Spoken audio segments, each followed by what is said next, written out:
imagine, qual o motivo de alguém que está querendo vender algo,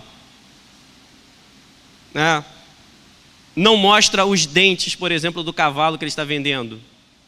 Alguém que está vendendo algo não coloca as situações positivas e negativas. Olha, já que você tem esse interesse, isso aqui te interessa, tal. Eu não estou aqui para discutir a venda, mas eu estou querendo que a gente venha refletir no contraste que há nas estratégias humanas com a estratégia de Deus.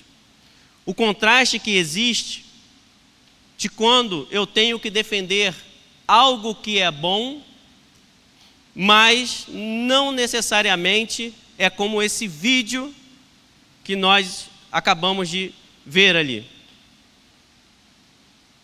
E se eu tenho que defender, por exemplo, o Evangelho, e se o Evangelho é bom, será que é possível que as pessoas me odeiem por causa do Evangelho? O que vocês acham? É possível eu ser odiado por causa do Evangelho? É possível que você seja odiado por causa do Evangelho? É bom.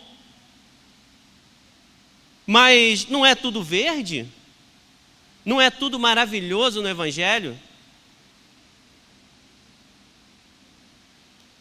Existe agora uma cultura que, se alguém é criticado, se nós estamos sendo criticados pelo mundo, a culpa é nossa. E eu não estou dizendo que não existiram erros e não possam existir na igreja. Mas é uma mentira que as pessoas do mundo tenham que me dizer o que eu tenho que pregar, ou o que eu tenho que falar. A culpa não necessariamente está naquele que transmite, ainda que nós saibamos a dificuldade que é entre aquele que transmite e aquele que recebe, e quão delicado é o caminho que as nossas palavras perseguem. Ainda que isso seja uma realidade, como que o mundo vai dizer o que eu devo pregar? Se o Evangelho é de Cristo, como modificar aquilo que não é meu? Então nós sabemos que existem no meio de algumas coisas atitudes que são inteligentes e outras não. Mas reparem o que está acontecendo. Reparem o que está acontecendo. Eu vi uma notícia de uma pessoa que estava sendo denunciada pelo Ministério Público por ter falado das religiões de matrizes, que agora eles falam africanas. Ou seja, eu não posso mais dizer que só o cristianismo é correto e que quando nós sacrificamos a outros, nós estamos sacrificando a demônios, porque agora a intolerância religiosa nas nossas palavras e falta de sabedoria. O mundo está ensinando a igreja como pregar e como é o amor. E isso é lamentável.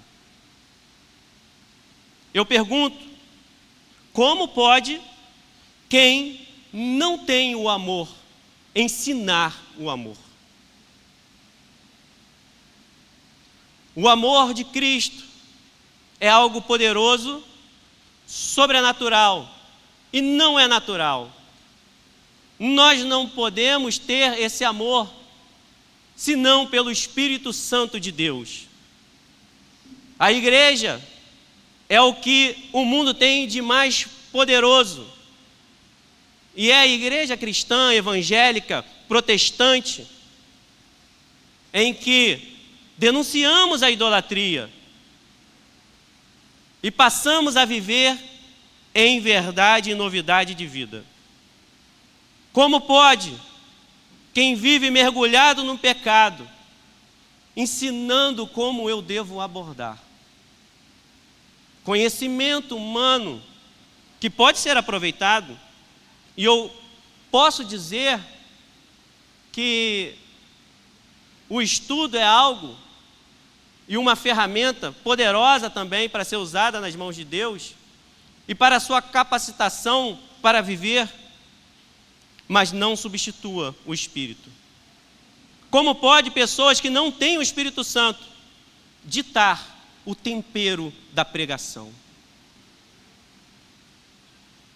Como ficará esse tempero, essa pregação, quando ela é ditada por aquele que não tem o Espírito Santo? Vamos então ao nosso texto, para que a gente possa pedir a Deus que Ele nos ensine mais um pouco, conforme Ele tem feito nessa sua caminhada. Venha com esperança de receber do Senhor. Em Atos 22, no versículo 1. Irmãos e pais, ouvi agora a minha defesa perante vós.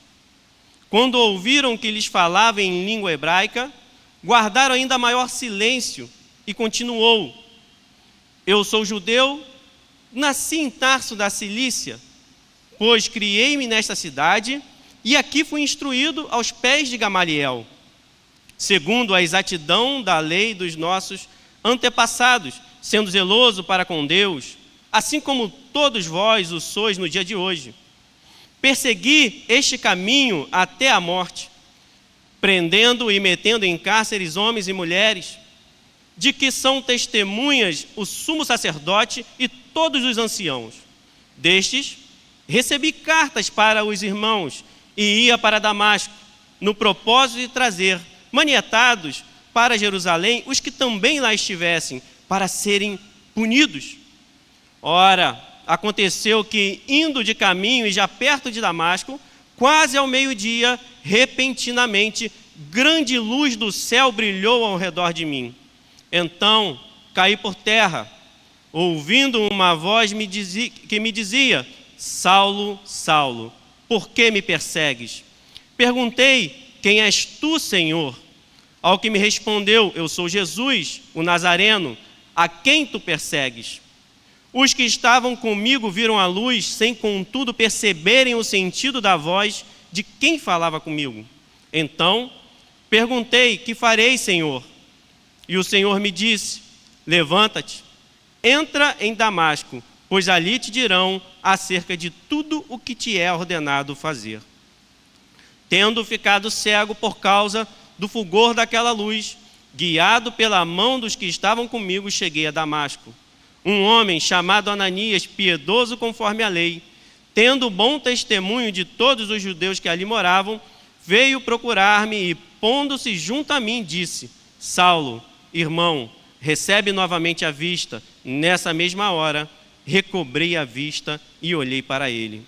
Então ele disse: o Deus de nossos pais de antemão te escolheu para conheceres a sua vontade, veres o justo e ouvires uma voz da sua própria boca, porque terás de ser sua testemunha diante de todos os homens, das coisas que tem visto e ouvido.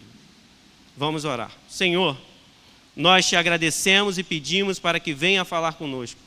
A tua palavra é a verdade. Te agradecemos, ó Deus, em nome de Jesus.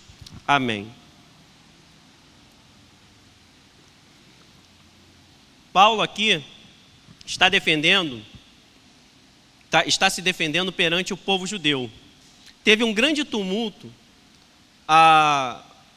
no final do capítulo 21, né, começa esse tumulto, aonde Paulo sai de um espancamento, ele seria ali espancado no meio da multidão. O comandante da força de toda Jerusalém leva soldados e centuriões para poder ver aquela situação e assim tira Paulo.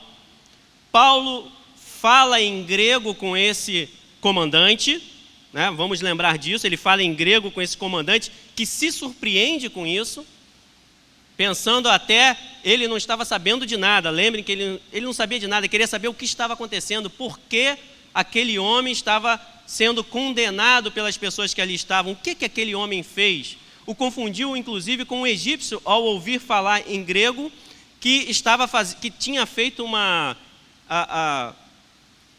revolta contra Roma, que inclusive é dado como se ele fosse um fugitivo. E ele pensa que ele é esse egípcio, esse comandante, né? Ele não sabia de nada, pensando que ele era supostamente esse egípcio foragido, que teve essa revolta, né, com os sicários, que eram pessoas que andavam com pequenas adagas, que matavam os romanos e aqueles que se simpatizavam ou que estavam de alguma forma atrelados ali ao governo, né? Após esse momento, ele faz um gesto, Paulo pede para falar com a multidão, e ele faz um gesto com a mão para que todos fiquem em silêncio, para que ele pudesse falar, e aí começa o nosso capítulo, aonde Paulo inicia a sua declaração. E a primeira coisa que eu aprendo aqui, e eu pergunto, como eu posso ter forças após um espancamento? Porque os estudiosos, no momento que ele diz, irmãos e pais, ouvi agora a minha defesa perante vós.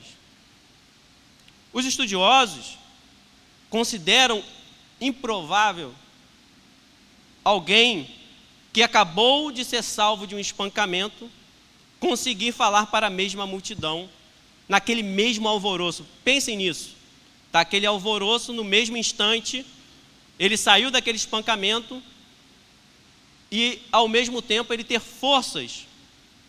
E muitos questionam se alguém conseguiria fazer isso. É possível eu ter condições físicas suficientes e emocionais para me dirigir à mesma multidão que tentou me espancar? Quem aqui já passou por uma situação difícil, em que você tem que se defender diante dessa multidão, naquela pressão, e imagine que é naquele mesmo momento que você deve falar com essas pessoas? Isso me leva a entender que o questionamento dos estudiosos, ele é verdadeiro, mas não é limitado ao que é possível. Porque existem de fato situações para nós que nós podemos dizer, o que eu passei, o que eu estou passando, é impossível que eu consiga de uma maneira ordeira me dirigir ou continuar. Mas a Bíblia diz algo em Isaías 40, versículo 30, que nos ajuda nisso. Os jovens se cansam e se fatigam, e os moços de exaustos caem, mas os que esperam no Senhor renovam as suas forças, sobem com asas como águias, correm e não se cansam, caminham e não se fatigam. Não só falou, mas ele falou de maneira branda, de maneira doce, com sabedoria, empatia e amor. É muito difícil nós pagarmos o mal com o bem. É muito difícil nós conseguirmos nos levantar. Mas pela palavra de Deus, as situações em que trazem as maiores tragédias na nossa vida e as maiores pressões, nós podemos dizer, e as pessoas vão olhar para nós, também exclamar, é impossível, é improvável que essa pessoa tenha ficado de pé. Mas a palavra de Deus nos mostra que nós somos renovados no Senhor. Aqueles que amam o Senhor são colocados de pé e têm as suas forças renovadas. Aquilo que é impossível ao homem não é para Deus, porque Deus é o Deus das possibilidades. ele não conhece o impossível. O impossível é algo humano. Não existe impossíveis para Deus. Nós, normalmente, não vamos desejar a salvação daqueles que nos agridem. Como nós agimos? Normalmente nós queremos humilhar, nós queremos brigar, nós queremos bater.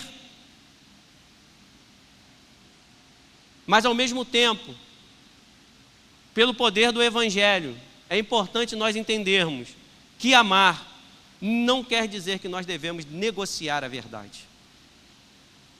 O amor não negocia, não negligencia o chamado. Nós não podemos mudar, distorcer, esconder aquilo que não querem ouvir. É possível que aqueles que estão te ouvindo não tenham vontade de ouvir, que foi o que aconteceu ali. Paulo se coloca de pé nessa situação e nos mostra como que Deus tem condições de nos dar as palavras corretas, não para nós modificarmos, mas para nós continuarmos o que nós estávamos fazendo. Nós somos chamados para continuar a pregação do Evangelho e a vida do Evangelho. Mas falar é fácil, viver é difícil. O que adianta nós falarmos se nós não vivemos? O que adianta viver na ilusão? Também eu falo isso. O que adianta viver perdido e ser dócil, amável? O que adianta negligenciarmos a palavra de Deus? Então é um equilíbrio. Deus te colocando de pé para você continuar, renovando as suas forças, amando, entendendo que aquelas pessoas têm uma necessidade. Paulo se coloca com todo o amor, mas ele não muda o discurso dele. Ele continua o discurso tentando fazer com que aquelas pessoas venham a entender a motivação dele estar ali. Você vai ser confrontado todo o dia da sua vida com o Evangelho que você proclama e que você vive. Para você mudar, para você afrouxar, para você modificar aquilo que Deus te deu como chamado, abrir concessões, porque assim irão nos aceitar mais. Esse tem sido o clamor dessa geração. Alguém que consiga falar e consiga me fazer como um coach. E a palavra de Deus me levanta, levanta. Mas você vai ver que é para você aguentar mais pancada do mundo que não aceita a palavra de Deus. Para você ser mais pressionado a desistir. Por isso que esse versículo diz: os que esperam no Senhor. Nós precisamos passar por essas pressões, esperando no Senhor, para que as nossas forças sejam renovadas. E não é mentira que nós precisamos ser renovados pelo Senhor. Todos nós precisamos, porque nós não aguentamos a pressão desta vida e do mundo. E Jesus Cristo não pediu para nós suportarmos, no sentido de com as nossas forças, mas que nele nós venhamos a esperar e crer que é Ele quem está nos sustentando e dando força para viver esse Evangelho que é diferente e distinto do modo de viver do ser humano. Todas as religiões levam para o caminho errado. Todas as outras religiões. Só existe o cristianismo que nos conduz ao Senhor Jesus. Não morremos bem quando estamos fora ou desistimos. Não descansamos, porque não há descanso fora do Senhor. Não há. Não se enganem, não há descanso fora do Senhor. Mas aqueles que esperam no Senhor tem as suas forças renovadas. E, de uma forma surpreendente, o silêncio que ele já tinha conseguido, numa situação que a gente poderia dizer como que as pessoas iriam ficar com silêncio só fazendo assim. Estavam curiosos para ouvir?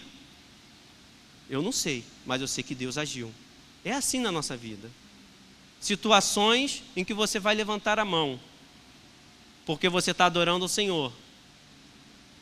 E aquilo ali te dá mais fôlego para você falar e caminhar. E agora, o silêncio aumenta no versículo 2. Por quê? Eles ouviram que ele agora, que tinha falado em grego, foi por isso que eu lembrei disso. Agora ele fala em hebraico. Ele fala na língua deles. Agora ele estava sendo acusado de não ser um judeu autêntico. E poucos falavam o hebraico, principalmente aqueles que tinham sido para dispersão, que estavam espalhados. Nem todos falavam ou dominavam. Então ele demonstra ser um judeu autêntico. E aqueles que o estavam acusando, nesse momento, já tiveram pelo menos ali a sua primeira refutação. Porque tiveram que olhar um para o outro e, como pode? Não temos o que falar. Estamos falando que ele não é judeu, que ele não conhece, que ele não é daqui. Em meio às impossibilidades, Deus nos dá sabedoria para pregar. Então peça sabedoria a Deus para pregar, para falar, para viver. O que quer dizer isso? Quando a gente acha que para as pessoas ao nosso redor nós não temos mais o que falar. As pessoas que nós amamos, nós não falamos mais. Nós achamos que não tem mais solução. Mas no Senhor, essa pessoa vai ficar em silêncio quando você colocar Deus naquela situação.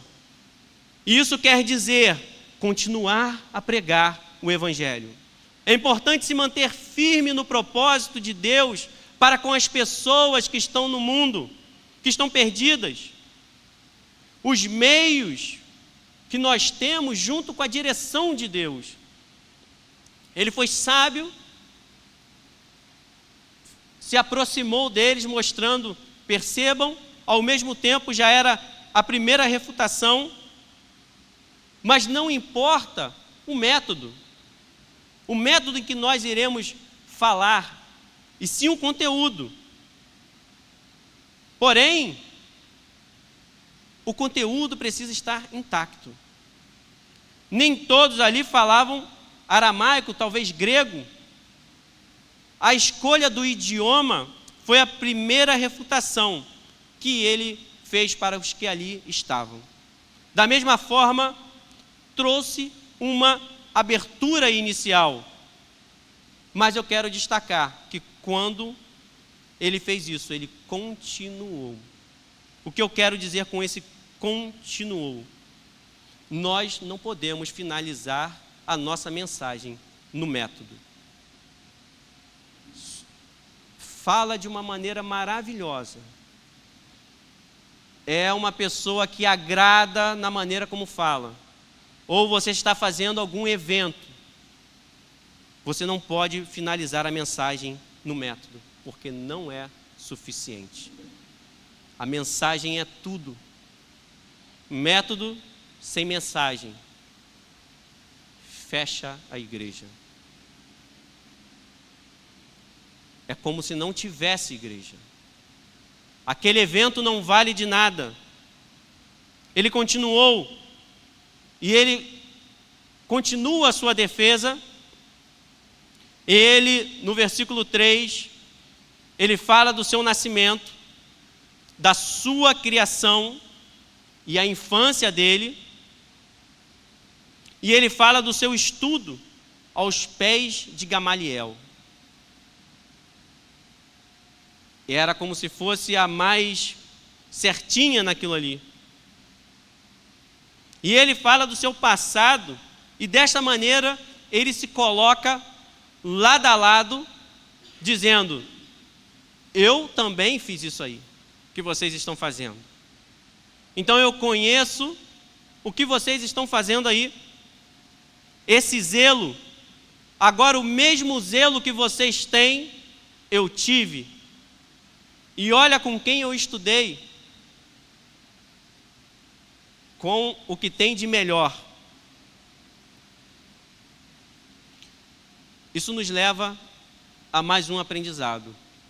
O zelo religioso, sem o verdadeiro conhecimento de Cristo, pode levar e nos levará a ações erradas. Nós precisamos ter o verdadeiro conhecimento de Cristo. As ações erradas que nós fazemos, tanto pelo legalismo, quanto para aquele que afrouxa, elas são jogadas fora. São obras infrutíferas que não trazem nada. Todo esse zelo o levou a fazer algo interessante. E é um relato que nós já conhecemos. Ele está dizendo, quando ele diz: olha, vocês, meus irmãos, e quando ele está falando aqui, não é porque eles eram irmãos em Cristo, que também tem vezes que a gente não quer falar isso só para dizer que é um irmão de pátria, conterrâneo, que a gente pensa que todo mundo é irmão. Mas ele estava falando aqui no sentido de conterrâneo, meus irmãos. E ele estava dizendo: olha, essa perseguição eu fiz. E ele descreve essa educação rigorosa e seu zelo pela lei, que o levou a fazer algo que eles ali não estavam percebendo: perseguir cristãos. Não há ninguém mais perseguido do que um cristão verdadeiro. Não esqueça isso. Não há ninguém mais perseguido que um cristão verdadeiro. Mas as pessoas têm que me amar, têm que gostar de mim. É uma carência sua. Resolva isso. Porque importa que o Senhor esteja olhando você e dizendo: é meu filho amado. E o nosso amor pelas pessoas não está fora por causa disso. Mas o que importa é o Senhor. Porque nele nós seremos satisfeitos e não buscaremos aquilo que está ao nosso redor para satisfazer aquilo que só Deus pode suprir. E ele persegue o caminho. Ele diz que perseguiu até a morte. E que morte ele lembrou aqui? A morte de Estevão. Está lá no capítulo 7, no versículo 58, diz que as vestes foram deixadas ao lado de Saulo, que nós sabemos que nada mais é o nome grego, né? O nome dele judeu, Paulo. A tradução é simplesmente uma tradução, não mudou o nome. Paulo não mudou o nome, guardem isso. Que eu também ouço isso, aí eu ouço assim algumas coisas e fico assim: meu Deus, Paulo não mudou o nome. É só uma tradução, né? Não ensinem isso, porque nada tem a ver com a transformação de Paulo. É simplesmente uma tradução do nome dele. Então ele está num ambiente onde só tem judeu, ou num ambiente grego. Aí vai falar pelo nome grego, ou o nome dele ali dos judeus. Só isso, mais nada, uma tradução. E Paulo aqui, respirando ameaças, ele diz que perseguiu esse caminho. Ele perseguiu. Foi quando ele, depois da morte de Estevão, ele respirando ameaças, ele pediu cartas para poder colocar em prisão.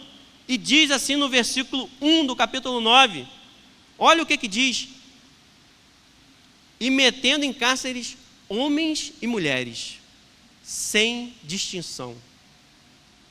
Foi isso que eu fiz. Prestem atenção no meu testemunho. Eu o persegui, o caminho. Eu sou o caminho, a verdade e a vida. Os cristãos ali já começam a ser chamados aqueles do caminho. E eu persegui o caminho. E ele pegou essas cartas, ele estava rigorosamente perseguindo os cristãos. E eu me lembrei do que faziam os imperadores antigamente, quando o mensageiro trazia uma notícia verdadeira, mas que não lhe agradava. Que é conhecido, né, no latim, ne nuntium necare, não mate o mensageiro. Necare, uma coisa assim. Mas não mate o mensageiro. Não mate o mensageiro. Eu ouvi isso no trabalho. E eles pensaram que eu não ia saber o que era, porque eu estava levando uma notícia de algo que ia acontecer. Eu falei, ó, isso aqui vai dar problema, vai dar prejuízo. E falaram assim, não mate o mensageiro. Aí eu falei, mas eu vou registrar isso aqui. O mundo está sempre nos ameaçando para nós não falarmos a verdade. Não matem um mensageiro, não o impeçam de pregar a mensagem. Não podemos modificar o que é pregado. Esse é o momento que nós agimos como mundo. Modificamos, porque, poxa, palavra difícil, né? Dura.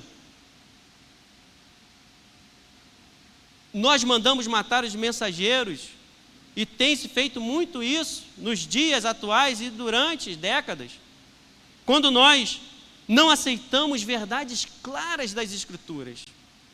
Às vezes a pessoa quer discutir comigo, e eu fico assim, tudo bem. Aí eu falo, Senhor está me dizendo que eu tenho que ser calmo e tranquilo. É difícil. Mas ao mesmo tempo também, eu falo assim, você pelo menos leu? Você está lendo? Para poder dizer que você não concorda? Você se deu ao trabalho de olhar, de ler? Você leu o que está escrito aí, para a gente poder conversar? Você sabe quais são os escritos?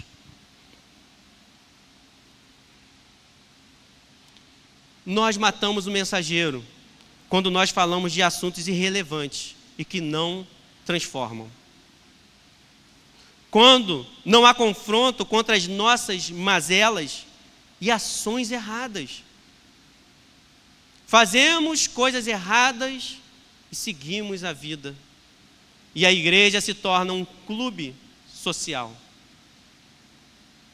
Um local onde nós nos encontramos, mas o Senhor não tem isso para essa igreja aqui.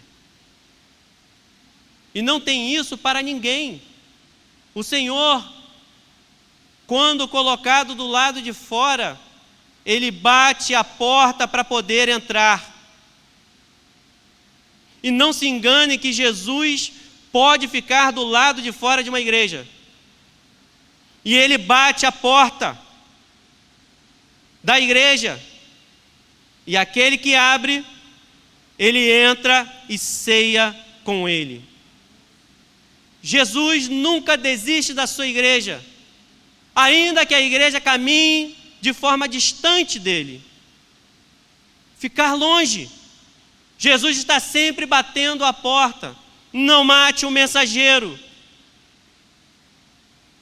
Quando nós idolatramos, quando nós mentimos, agimos na mentira, somos mentirosos. Quando nós temos jovens e membros fofocando, namorando de forma irregular, quando nós dizemos não fale de pecado, não fale contra os fornicadores, contra aqueles que estão fazendo sexo antes do casamento, porque é a realidade. Não fale.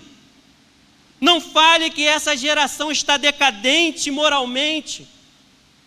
Não fale do que está acontecendo ao nosso redor, da decadência moral da sociedade e daqueles que querem dizer o que nós devemos pregar. Deixe fazer tudo. O importante é que fique dentro da igreja. O problema é quando Jesus fica do lado de fora. Deixe Jesus entrar. Jesus está, durante os séculos, batendo na porta da igreja, em todo momento, porque é de forma recursiva que nós o colocamos para o lado de fora. Não se enganem com isso. É do nosso ser, é da nossa carne fazer isso. Por isso está escrito para nós nos lembrarmos. E Paulo fala desse passado de punição, que ele tem como testemunha o sumo sacerdote, no versículo 5, os anciãos. Provavelmente era Caifás, né? Quer dizer, era Caifás. Ali, mais para frente, vocês vão ver que já tem outro sumo sacerdote. Não necessariamente Caifás morreu nesse período, mas ele foi pelo menos deposto do cargo dele. Não sei, não está escrito, só estou dizendo que não necessariamente foi morto, mas não é ele mais nesse período aqui o sumo sacerdote, mas no período que ele pegou cartas, era Caifás, e ele diz assim, para eles: vocês aqui se lembram de mim. É isso que ele está dizendo, porque foi aqui que eu peguei cartas para perseguir essa igreja. Não façam o mesmo. Porque o Evangelho tem um poder transformador. E é por isso que Jesus está nos chamando a atenção de não matar o mensageiro e não abolir aquilo que é o Evangelho verdadeiro, para você esperar no Senhor e confiar, porque o Evangelho de Cristo puro e cristalino transforma e salva todos aqueles a quem tem propósito. Vocês se lembram do meu zelo. E ele agora está dizendo: esse zelo que vocês têm, eu fui além. Eu estava tão obstinado em fazer o mal, em perseguir esse caminho, que eu aspirei prisões contra homens e mulheres. E não é assim que acontece ao nosso redor. Parece que todo momento estão querendo prender os cristãos. Não fale, não viva assim, você está exagerando. Todo domingo na igreja, oferta para isso, oferta para aquilo. Viver dessa forma puritana. Ninguém é santo. Eu sou. E que vocês levantem a mão dizendo: eu também sou santo, porque eu sou separado pelo Senhor. Que vocês digam em alta voz: eu sou santo, separado por Deus, não pelos meus méritos, mas pelo mérito de Cristo. Eu posso dizer não pela minha obra, mas pela obra de Cristo. Em mim mesmo eu nada posso fazer, mas tem alguém que está vivo e é poderoso para me perdoar de todo pecado e dizer que eu sou santo. Se Jesus diz que eu sou santo, eu sou santo. E quando falarem para você, não aceite essa palavra: eu sou santo, sou separado, tem propósito na minha vida. O Evangelho tem poder para transformar, para curar. Pode parecer irritante, mas é amor. É o amor que transforma, que muda. E Paulo, do versículo 6 ao 10, demonstra que esse amor, ele é um encontro que supera todas as nossas experiências. Não há experiência que supere essa sua experiência com Cristo, do poder transformador do Evangelho, da vida de Cristo em nós, E é esse evangelho que nós estamos pregando para a humanidade. E nós pregamos, e nós sabemos que algumas pessoas irão ficar irritadas. Mas é um encontro que supera todas as coisas. Um encontro com Cristo é uma oposição à nossa vontade. Porque ele diz que ele estava indo de caminho, já perto de Damasco, quase ao meio-dia, repentinamente, grande luz do céu. Ele não queria, ele estava indo em confronto àquilo ali. Ele não foi, eu quero ser salvo. Ele está dizendo, escutem-me, não foi algo que eu queria, pelo contrário, eu queria destruir. Não destruam, não matem um mensageiro. E a gente precisa entender porque o mundo quer destruir os cristãos. Porque tem um poder maligno por trás, que não quer nos ver libertos, firmes no caminho deste Senhor. E esse encontro é uma oposição ao que nós queríamos, à nossa vontade, quem nós éramos. É uma oposição, é um amor que entra, que nos traz paz, não com o mundo, mas paz com Deus. O mundo todo contra o Evangelho, um exército, mas nós temos o Senhor na frente, que derruba todo o maligno. Ele é o nosso general. Vejam o poder. Qual é o horário de maior claridade do sol? Já pararam para pensar nisso? Segundo os pesquisadores, e nós sabemos disso também olhando para o céu, mas está entre 11 horas e 13 horas. Entre 11 horas e 13 horas. Esse é o horário de maior claridade. Paulo está dizendo que a luz de Cristo é maior que o sol. Por quê? A luz de Cristo sobrepôs o sol. Perceberam isso?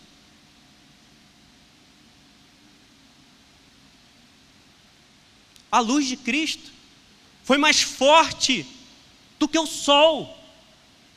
Por isso que a Bíblia fala meio-dia. A luz de Cristo é poderosa. O Evangelho é poderoso. Firmem-se nesse Evangelho de Cristo. A luz era tão intensa que sobrepujou o sol. Se Cristo se faz presente na sua vida, você não vai ser a mesma pessoa. E você não é a mesma pessoa. É por isso que nós somos santos. Por isso que nós somos salvos. Somos lavados no sangue de Cristo. É uma luz que o sol se esconde. É uma luz que nem o sol suporta.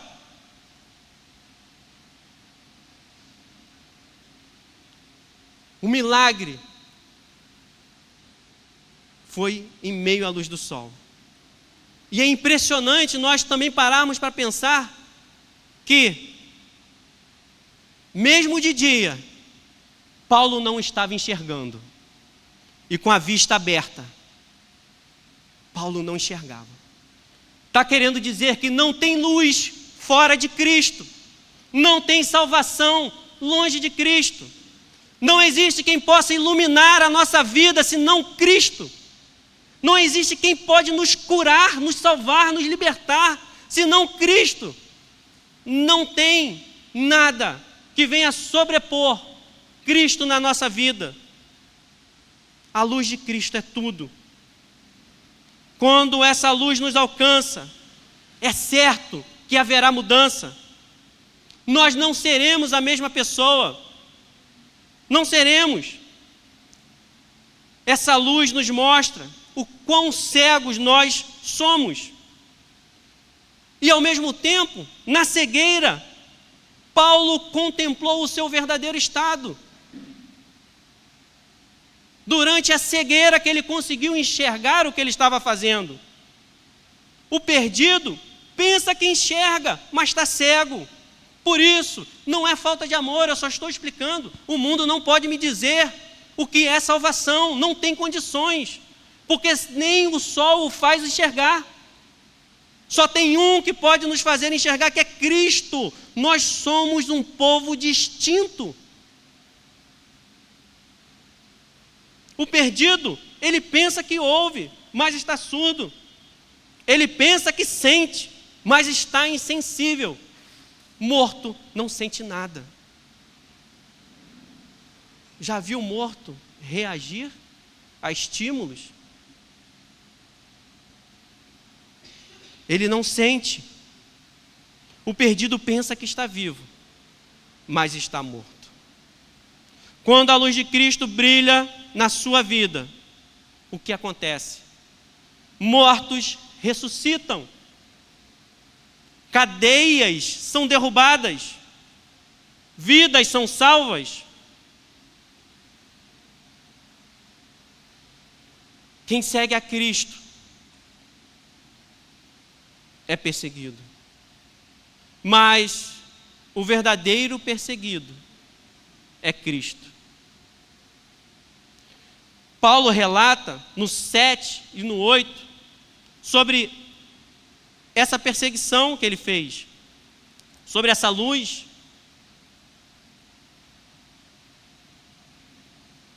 Mas nós não somos do mundo. No versículo 7, diz que ele caiu por terra. E o que Jesus fala? Por quê? Persegue a igreja? Porque está perseguindo o meu servo? Por quê? Quando você é perseguido, é Cristo quem está sendo perseguido. Ele é aquele que está à frente das nossas batalhas, das nossas lutas, dos nossos medos, dos nossos dilemas. Não tem nada que aconteça que Cristo não esteja recebendo a primeira ofensa. Se estão dando paulada, é Cristo quem recebe a primeira paulada. E por que você não caiu até hoje? Porque é Ele quem está sustentando a igreja.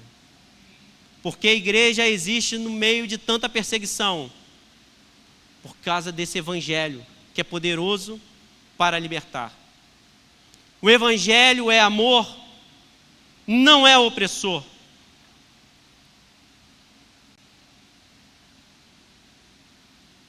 O verdadeiro perseguido é Cristo. Não eram os cristãos. Eles perseguem a luz que está em nós, que é Cristo Jesus. Não tem como o cristão não sofrer perseguição.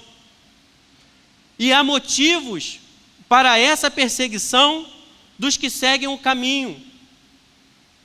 Por que existem perseguições? Por que existe essa perseguição? Porque Jesus está vivo.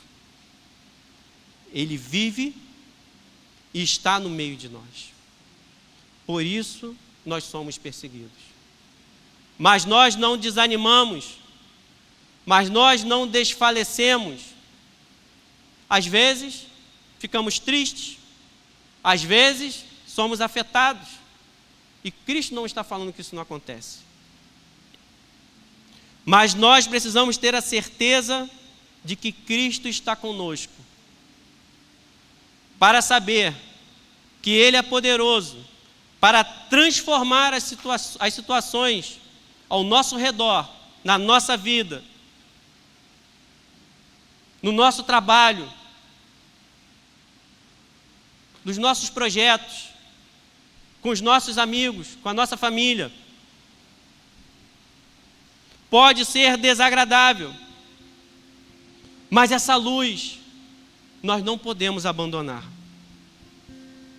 E quem está no mundo não entende, porque não foi só Paulo que viu a luz, os que estavam com ele também. Eles não conseguiram ver Jesus em glória. Eles ouvem a voz, mas para eles não passa de barulho. Eles não entendem. É desagradável, é chato, é repetitivo.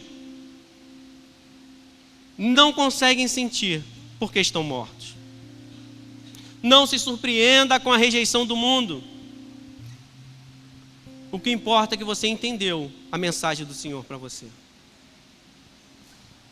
E você que não entendeu ainda, você pode se curvar e se humilhar para entender quem é que está falando no meio daquela visão. E para ver o que Paulo viu, Jesus em glória e vivo, dizendo: por que vocês estão me perseguindo? Eu morri por vocês. Por que me perseguem? Nós imediatamente, nós recebemos uma nova direção. O Senhor nos leva a uma nova experiência. No versículo 10, Paulo pergunta: o que farei agora, Senhor? Que seja assim a visão de Deus na sua vida. O que farei, Senhor? Antes eu perseguia, agora eu preciso de instrução. É o meu Senhor. Eu preciso mudar. O Evangelho é soberano e provoca mudanças na nossa vida. O que você precisa mudar hoje? Nós temos um exemplo claro de regeneração. E Paulo é encaminhado para receber novas instruções. Agora passeis a viver em novidade de vida. Antes não era Senhor, era alguém opositor. Agora eu estou enxergando. O que farei, Senhor? Eu sei que o Senhor está vivo. E Paulo é encorajado.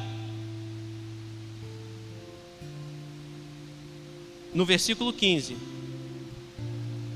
o que farei, Senhor?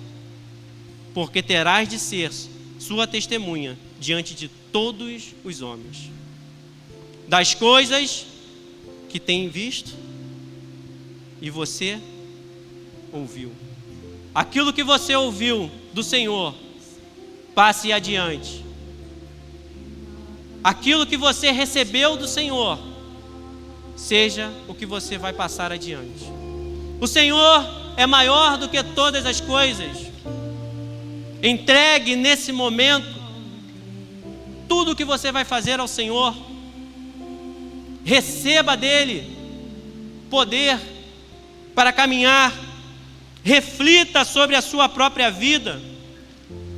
Pode se levantar.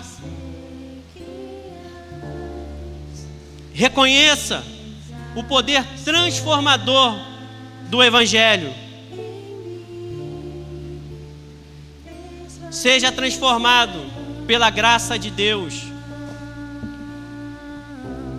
Busque essa transformação na sua própria vida.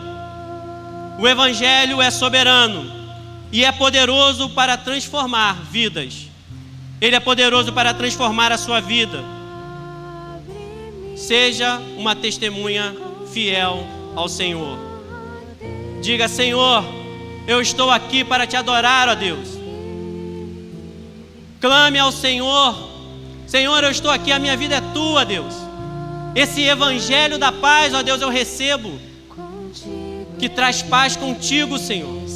Ainda que inimigos estejam ao nosso redor, Senhor, ainda que haja rejeição, Senhor,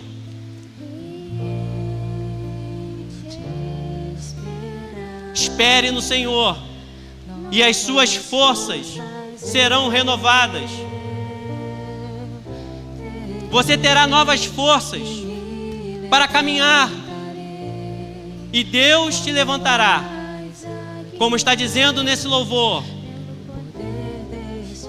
É o poder do amor de Deus.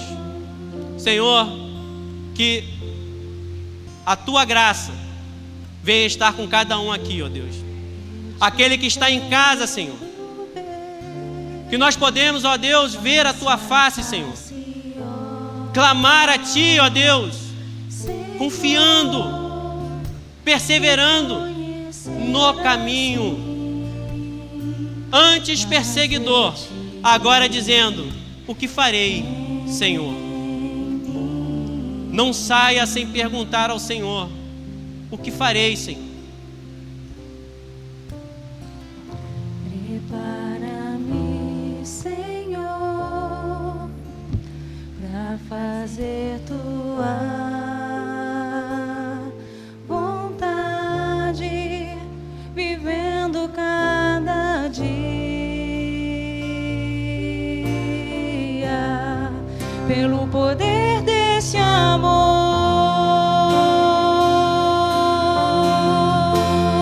Cobre-me.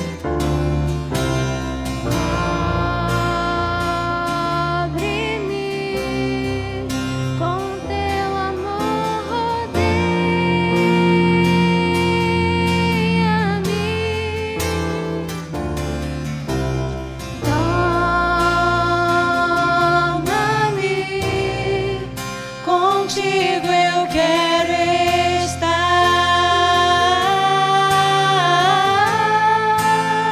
e em te esperar, Senhor. E em te esperar, novas forças eu terei e me levantarei como as águias, pelo poder deste amor.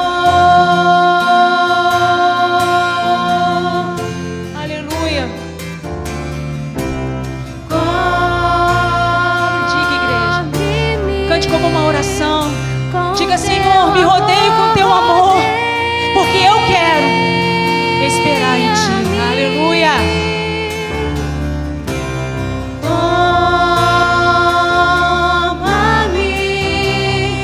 Contigo eu quero estar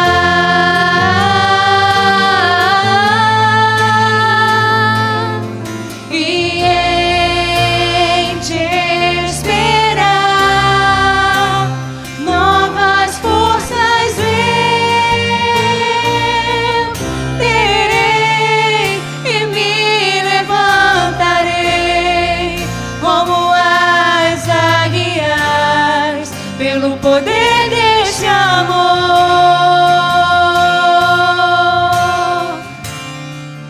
e me levantarei como as águias, pelo poder deste amor,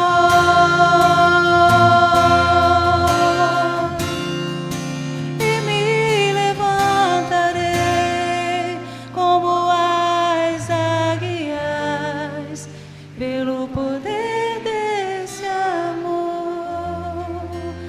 Obrigada, Senhor, por esse amor tão poderoso que nos cobre, que nos levanta, que nos renova. Que o Senhor tenha liberdade de nos visitar e transformar os nossos corações. Leva-nos debaixo da Tua proteção, que esse domingo seja um domingo na Tua real presença e que possamos estar aqui mais tarde para continuar Te dando toda a honra, toda a glória e todo o louvor. Um domingo abençoado. Nos vemos mais tarde. Amém? Eu poderia estar em qualquer